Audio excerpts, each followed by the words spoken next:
Good evening to everyone. We're going to go ahead and get started with our work session, and we will call Ms. Nunley. Good afternoon. My name is Eileen Nunley. I live at 244 Alabama Shores Road, Muscle Shoals, but I'm talking about Caring Place in Florence today. I'm a retired teacher that had to retire early because my mom had dementia and needed help. So I made a difference with children when I was younger, and now I'm trying to make a difference with the elderly in the Shoals while I'm older also. I'm volunteer with the board of Caring Place. I'm in charge of fundraising, and we are not a lazy board. You can see that we just had the tour of homes recently. We pledged to earn about $100,000 a year to help keep Caring Place's doors open. I also am the facilitator for the Caregiver Support Group and Grief Group, and that is free to anybody in the Shoals area that needs to come to us. It is not just if you belong to Caring Place. Caring Place is the only adult day center in Florence or the Shoals area or the surrounding area. In fact, we're the only adult day center in the United States with gold certification in Montessori techniques to take care of them. I could do a seminar for you today, but in a nutshell, that says that we're looking for the things that they are capable of still doing instead of the things they can't accomplish anymore. We take care of people with dementia, and I don't know if you know it or not, but there are over 120 different kinds of dementia, with Alzheimer's being the most prevalent of those. The frail elderly, the caregivers, and this will tickle you a little bit. We take care of the loved ones so that they can get away from the caregivers sometimes too. You know, you don't think about that. We are open Monday through Friday from 9 until 5, but we make special exceptions if someone needs help with some other time. Right now, we're working on some care for the weekends. I speak to all 4 city councils. I speak to the 2 county commissions. And what I'm telling you is there's not enough for the elderly in our area, okay?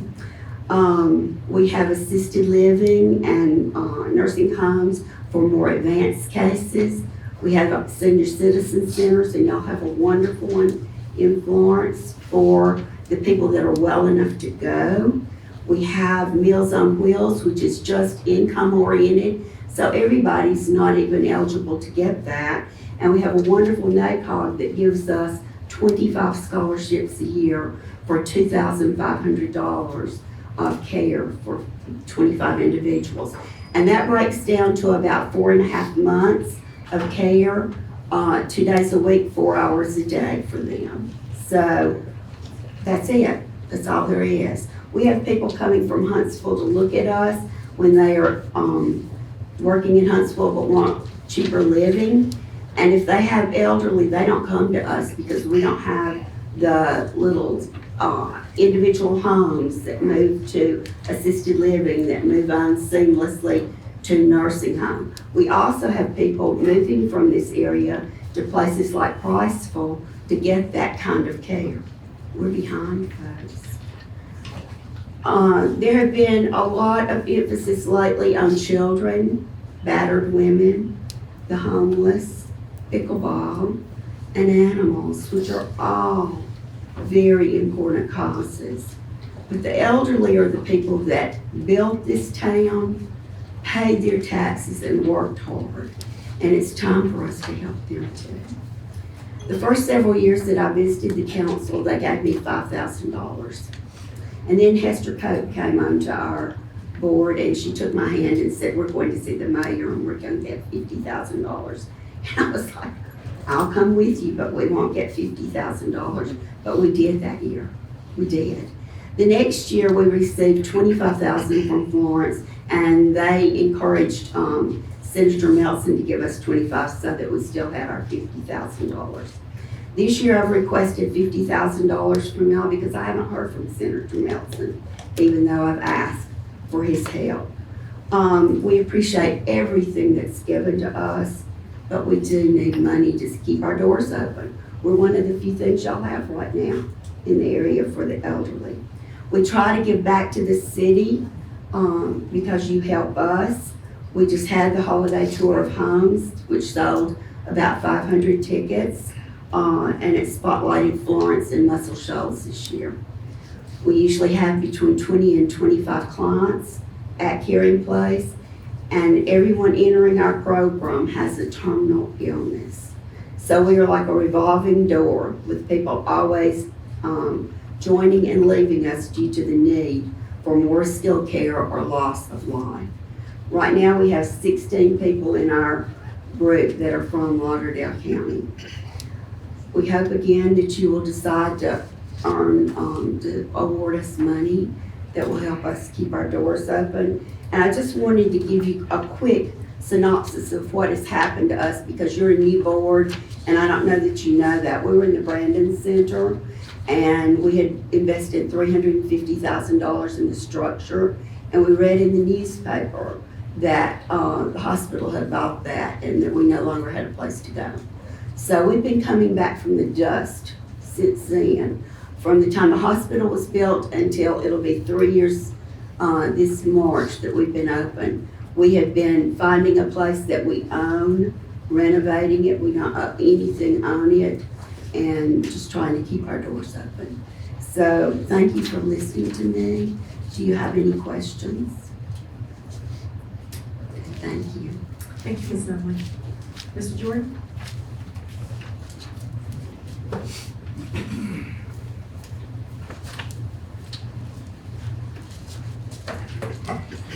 Good afternoon. I have one item, it's item C, and we are basically, I think Mr. Coons brought this, Hobart has changed names to All Brand Service. So this is to do some preventative maintenance on our ice machine.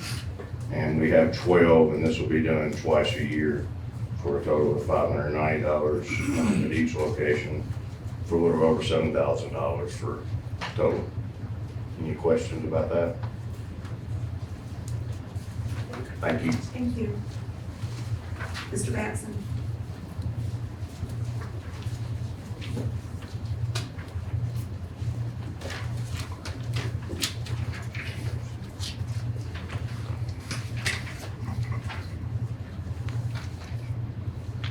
I'm here to discuss a project that's been going on for a long time.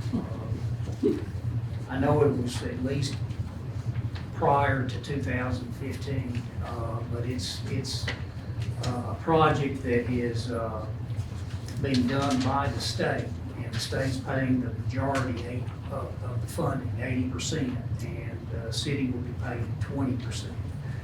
But the resolution is to approve the revised utility and construction agreement for a federal aid project, the addition of a center turn lane and pedestrian facilities on Rickwood Road from Chisholm Road to Helton Drive, including the Tennessee Southern Railroad crossing between the city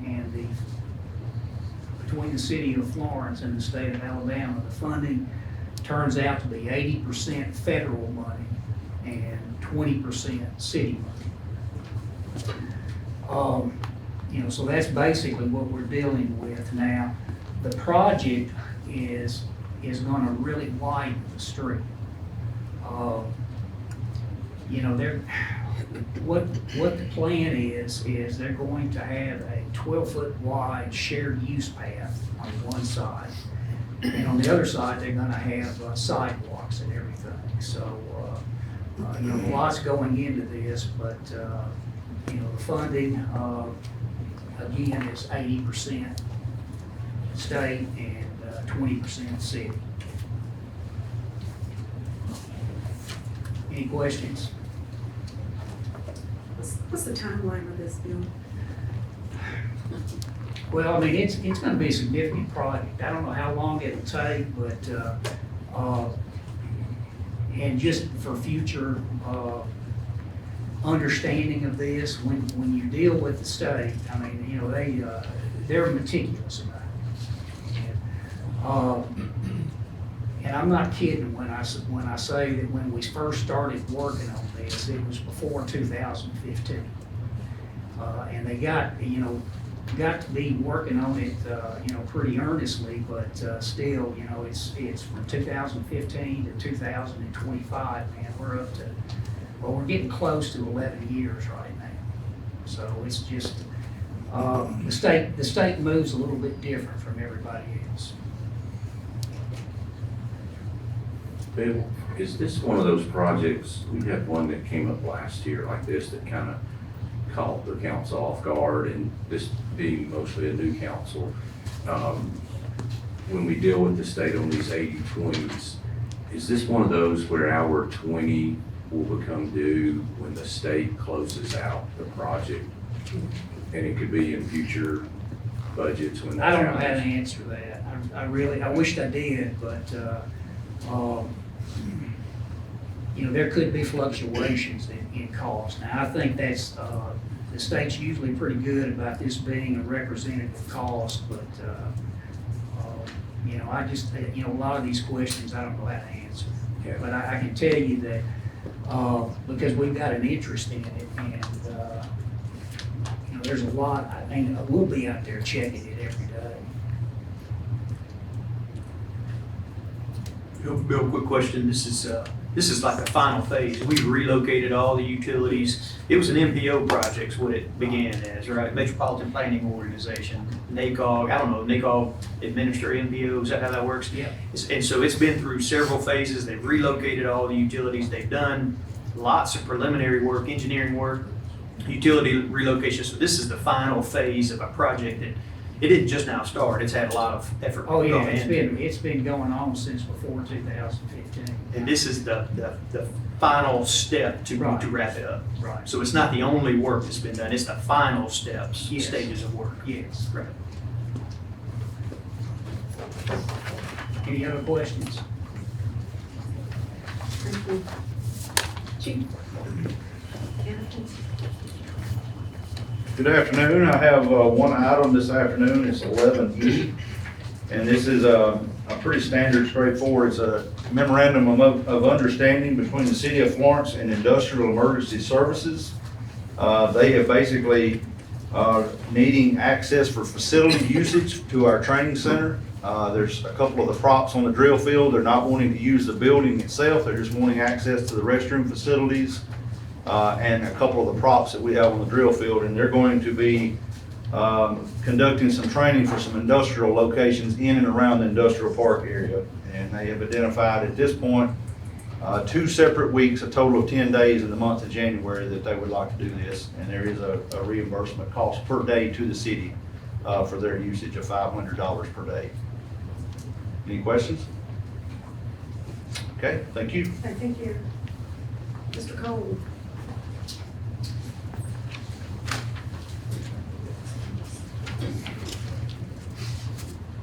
Good afternoon. I have one item on the agenda. It's item F. It's a contract with Alabama Painting Incorporated. It's in the amount of $4,500 per 8-hour shift. We do anticipate this to take 2 shifts, so roughly $9,000. And this is for the cleaning of the pump pits at the Cypress Creek wastewater treatment facility.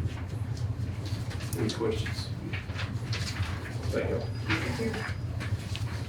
Chief?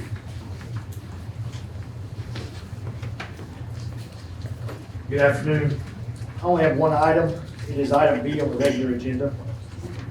That is a resolution to approve a contract with Motorola Solutions to furnish everything that we need for body cam camera and video cloud storage subscription for the city of Florence Police Department. It's a 5-year contract. Year 1 is $99,000, which has been budgeted.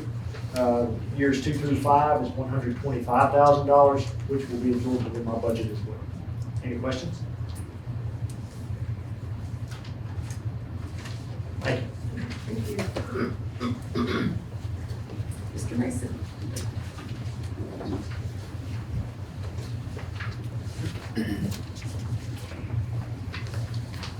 Good evening.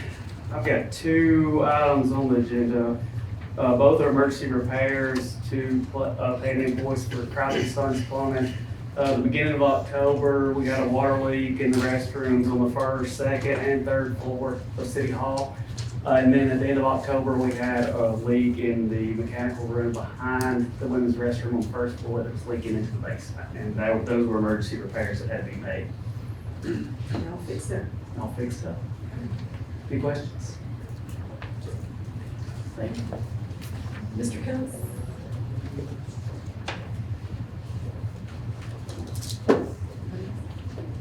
Oh, I'm sorry. Ms. Collier?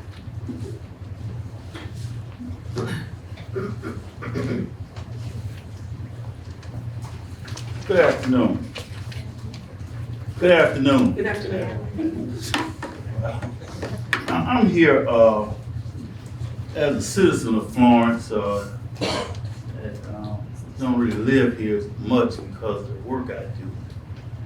But I get a lot of calls from citizens of Florence regarding CDBG.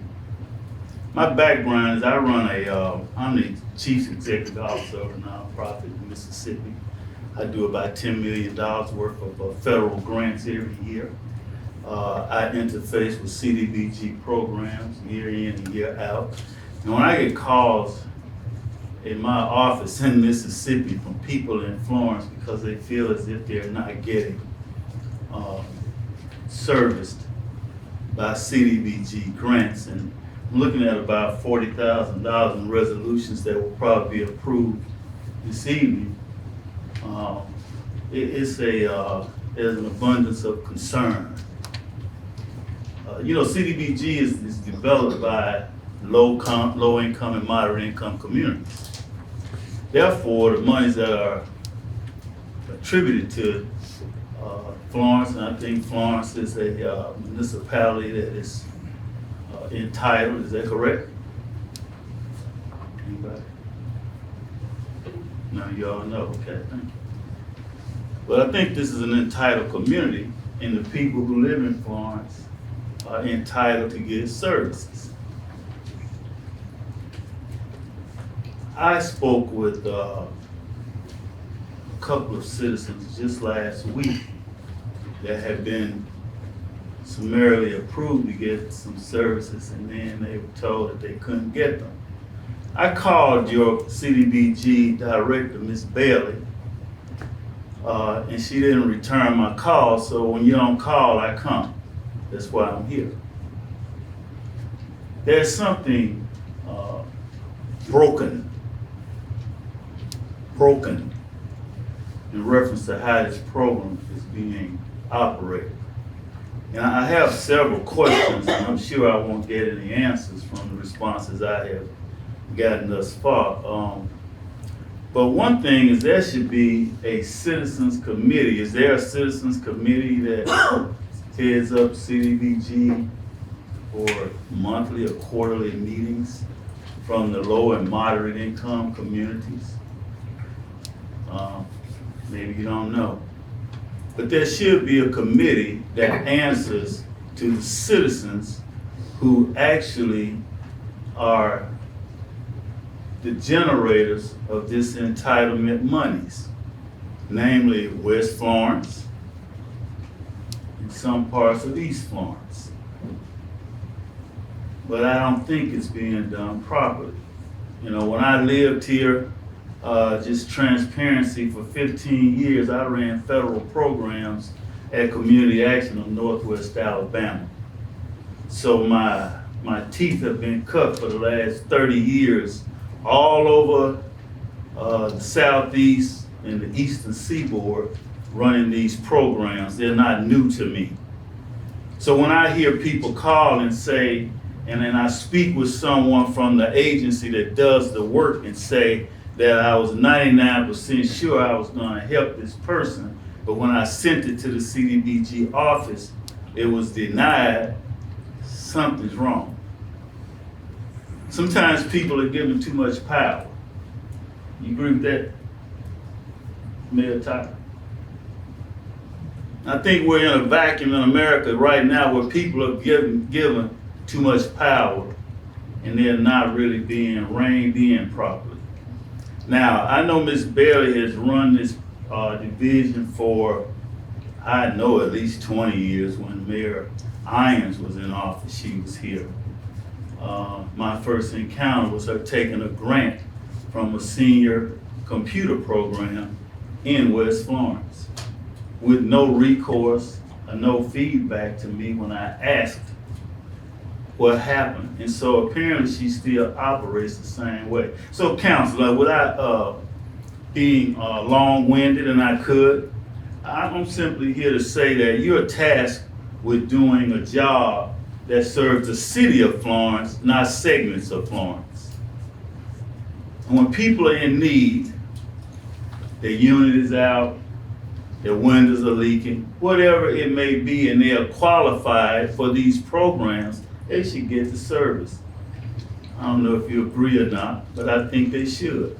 So as the working body that runs this city, you know, I always said and I always have said, if Florence worked for everybody, as beautiful as the landscape is, this would be a great place to live.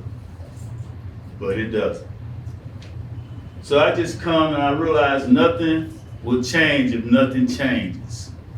But it's incumbent upon you all as the leaders, the fiduciary agents of this city, to make sure that all citizens in this city are treated fairly. And even to the point that when they are denied a service through CDBG programs, they are supposed to get a letter explaining why they were denied. And every citizen that I've asked has never gotten a letter. Now, you may need training. You may need a workshop. You may need to go to DC or to Atlanta to become versed in how these programs operate. You may need me to come and do a workshop with you for a whole day and give you the particulars of how community development block grants work. Now I see she's given about $40,000 out, and the least amount is to the most needed, the homeless, $3,000. There's something wrong with that picture. So, as I take my seat, I'm gonna ask you all to search within yourselves. And if you know anything about Matthew 25, 34 through 42, you should attempt, as the leaders of this city, to understand that it says, when I was hungry, you fed me. When I was clothless, you clothed me. When I was without a place to live, you housed me. When I was sick, you came to see about me. And the question will be asked, well, when did we do this? Y'all know the scripture, I'm sure some of you. He said, when you did it unto the least of these, you did it also unto me. And vis-a-vis, he will say the same thing to those who didn't do anything. But the end is, depart from me, you workers of iniquity. And there will be a continual fall into the abyss. Bless you all. Have a good evening. I hope somebody heard what I said and began to treat the citizens of Florence with equity, no matter who they are, where they live, and what they look like. Thank you. And just a clarification, if we wasn't ignoring you, we just don't have dialogue back and forth. Okay. Mr. Phillips.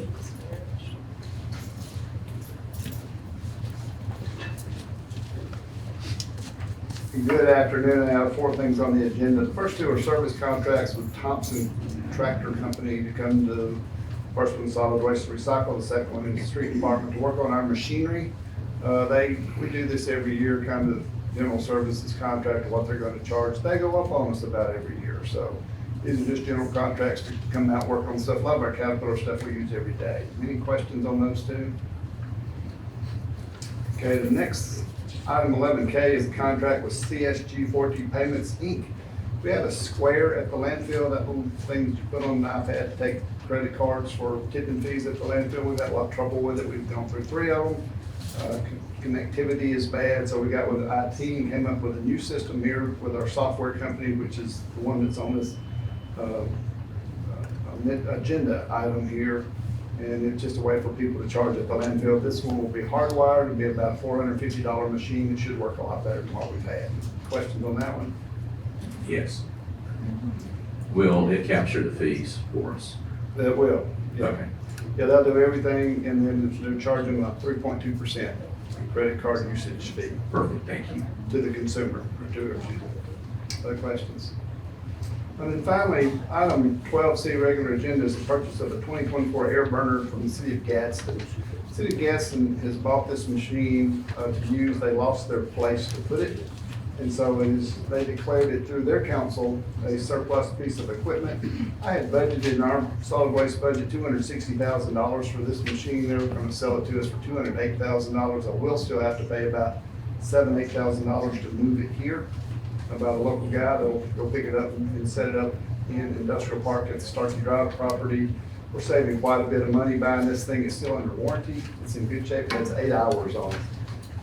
And so we followed the code, went through Mr. Musgrove to make sure we did everything right. So it is less than fair market value. So saves quite a bit of money on what is a practically new machine. But this will go with Starkey Drive. We have already received the permit from ADEM to operate it. And it came to the Public Works Committee the other day. Any questions on that item? Thank you very much. Thank you.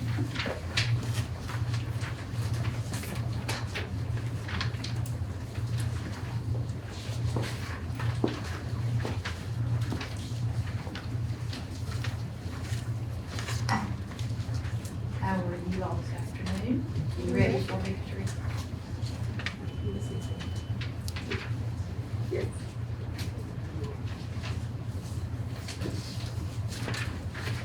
It's like You're good, you're good. Okay. You're good. I have a few items on the agenda tonight. The first one is 11L, and this is a non-disclosure agreement between the City of Florence, Toyota, and TVA. This is concerning our Mercury Solar project that we're doing with the other 11 local power companies. And this is just kind of the next step to the project for TVA. We've signed a flexibility agreement. This is just the next step for TVA. Any questions about that? Okay. Next, I have, this is kind of a yearly contract that we do.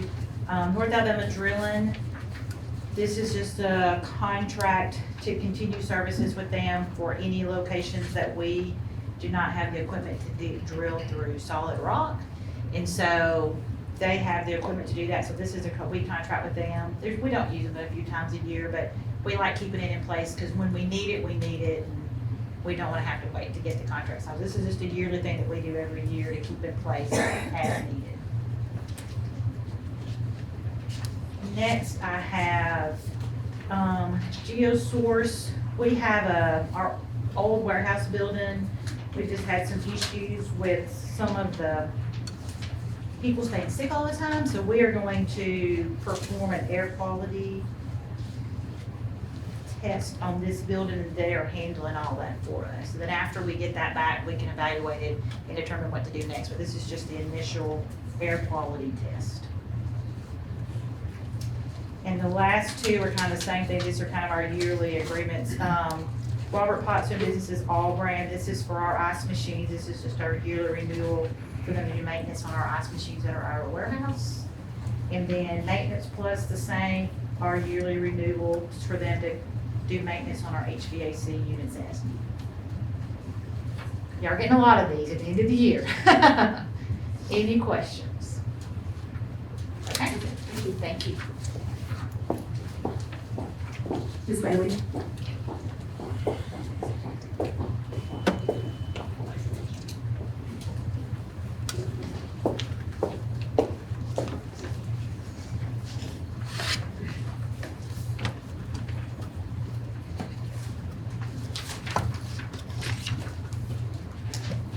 What questions can I answer for you regarding the contracts for community development block grant?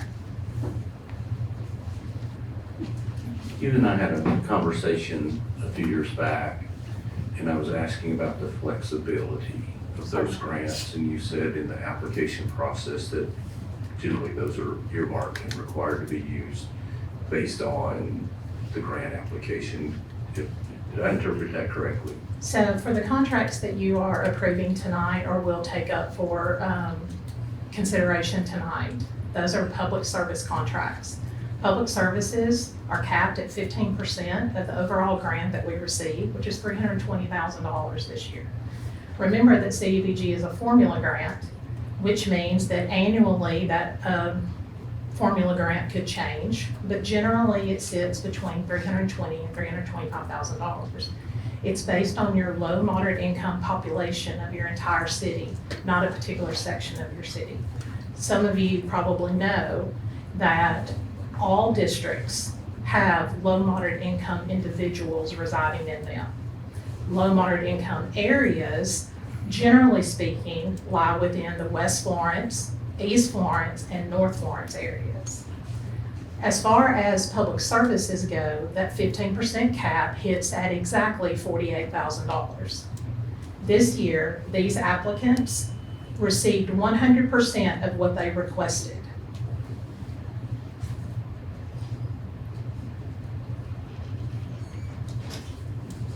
Any other questions?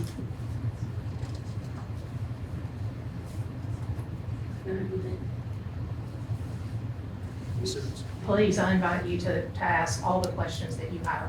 Just for point of clarification, you did receive some money for some housing redevelopment, or I'm using the wrong word there, it's Lead-based- rehabilitation. Yes, housing rehabilitation, or residential rehabilitation. And for the lead-based housing rehabilitation, are we under contract with Community Action to administer those grants? We are, both of those grants. So the lead hazard grant is approximately 1.4 million, and the residential rehabilitation portion of CDBG is 100,000. Both of those contracts are administered by Community Action Agency, as they do have the staff and experience in residential rehab. If you look at their weatherization program, if you look at the LIHEAP program, you can see that their talent and expertise matches those programs as they do with residential rehab.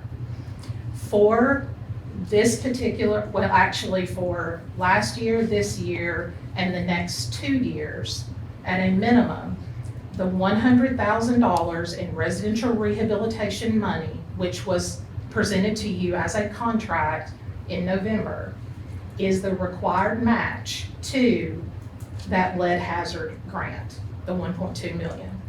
Therefore, residential rehab clients must meet the qualifications for both the residential rehab program and the lead-based hazards program. Those qualifications are set by federal law, not by Melissa Bailey, not by the department, not by the city, not by you all, by the federal government. And the money is primarily for homes built prior to 1978 that may have lead-based paint in them. That is correct. The Healthy Homes Initiative was brought forward in 2023. In the summer, July of 2025, the current administration, the Trump administration, changed the way that those funds could be expended, narrowing the requirements, narrowing the recommendations that could be made, which is why we are required, and subsequently Community Action as a subrecipient must not only qualify their applicants as residential rehabilitation applicants, but also as lead hazard eligibility. And I met with them, because we're under contract with them, and they are determining the qualifications and who's qualified for that. Correct. They get audited by federal auditors because of this That's money. correct. We do as well. And it's my understanding from them that they score very well, among the highest, if not the highest, for community action equivalents across the state. That's correct. In their audits. That's correct. Okay. The same for the balance of the program, which is also audited on an annual basis through our department by the Department of Public. And if they were to be outside the lines or the parameters or restrictions, they can be disqualified from future, being a subrecipient of future grants. It's actually worse. Not only would they be disqualified, and we potentially would be as well, but there is immediate payback for violating any rule that is outlined in the Code of Federal Regulations, or CFR. And nothing else. I do have a question. Just to piggyback off what Mr. Collier said. When someone is denied, do they receive a letter or could they receive a letter as to why? When they are, if they are denied, Mhm. they do receive correspondence. That could be a phone call. Okay. It could be any manner of consideration. So does that come from your office? It does or not. does it come from, is it community It action? does not. It comes from Community Action Agency. They are our subrecipient. Right. Anybody else have any questions? No? Okay. I would invite you all to contact our office at any time. I would also invite you and anyone in the audience and anyone listening to visit the city's website where you can find a copy of our consolidated plan, which is a 5-year non-fiscally constrained plan that is required by the Office of HUD. You will also find the annual action plan, which is fiscally constrained for each of the budget years. That budget year begins on May the 1st and ends on April 30th. You will also find the CAPER, which is our end of the year report. All of those required by HUD. Anything else? Thank you. Thank you. Mr. Lane?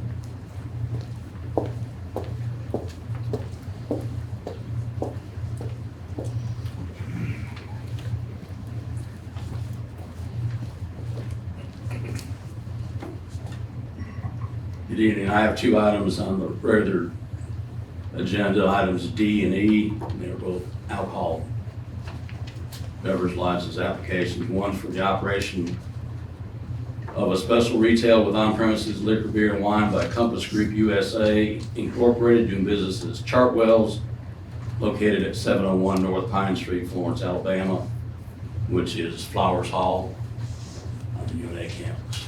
So they're looking for special events to have alcohol there.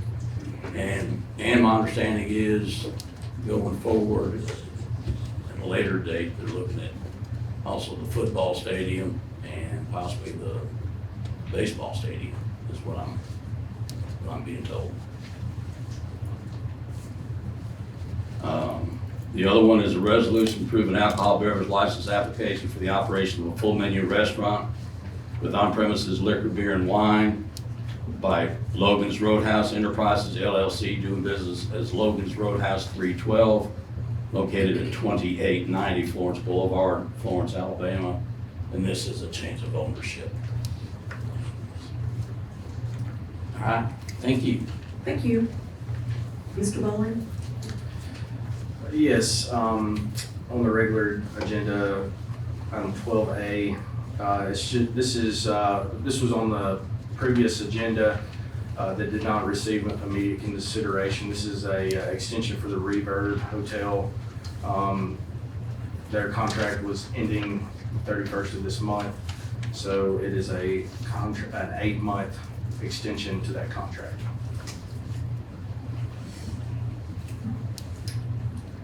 Thank you. Your time. Thank you, Ms. Simmons. Just one item. It is 11W, and this is a resolution to approve an agreement between the City of Florence and Make Music Day. This is for a total of $350. I think this is a partnership that we engage in, participate in the last couple of years. And what happens is on Summer Solstice Day, that you connect communities through free public music events, and we participate with the Florence Academy of Fine Arts from Florence City Schools, the Downtown Florence Alliance, Florence Lauderdale Public Library, UNA, and some other local musicians. So for a contribution of $350 to this, it helps with the website platform, promotes local events, manages some of the listings, and encourages people to come out and enjoy this music that will happen in the summer. So it will happen Sunday, June 21st for a $350 contribution. Thank you. That's all we have. Is this all I have? No, that's it. Okay. Council, you don't have anything else to add? Okay, That's all we have right now for the work session, and we will take a break and start back probably at 5 p.m.